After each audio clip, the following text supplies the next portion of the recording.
Theologians have discussed for centuries whether the most compelling evidence for the resurrection was the discovery of the empty tomb or the resurrection appearances after the time the tomb was discovered and all of that. And all of that is important evidence. But to me, I've always believed that the greatest evidence for the resurrection is the dramatic and otherwise unexplainable transforming effect it had on the lives of those first disciples and on the lives of millions of others through the ages, right up into our own time and going into the future, who have seriously lived the gospel of the resurrection faithfully in their lives, in our lives.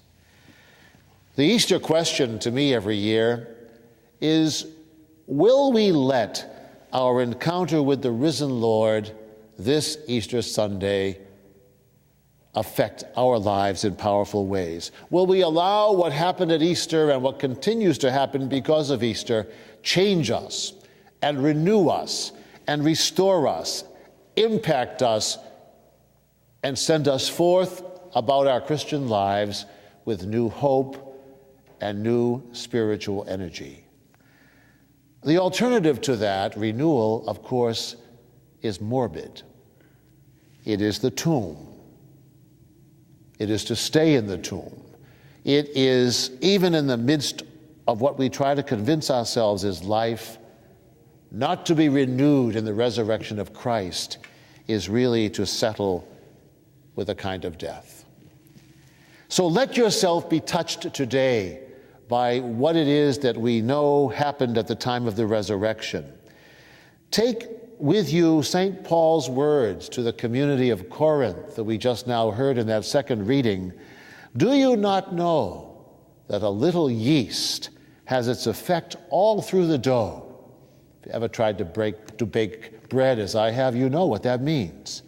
Get rid of the old yeast to make of yourselves fresh dough, unleavened bread of sincerity and truth. May this Easter of 2015 make the crucial difference for each one of us, the Lord's disciples.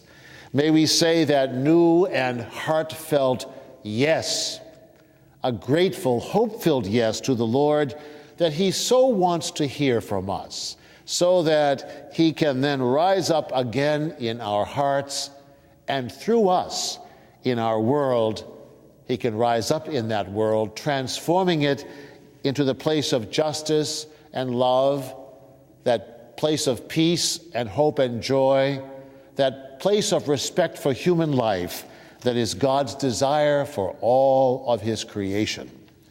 May the risen Lord enter your hearts, my heart, all of our hearts, in a new and powerful way this Easter, healing us, strengthening us, renewing us. May you remain in him, always embracing the risen Lord as your deepest joy and your most enduring reason for hope. And may you share that joy and hope with everyone, and in a special way with anyone you know who has not yet found Jesus or for different reasons has wandered from his love. So that then all of us together may proclaim with confidence and with great joy, Jesus Christ is risen. Alleluia, alleluia.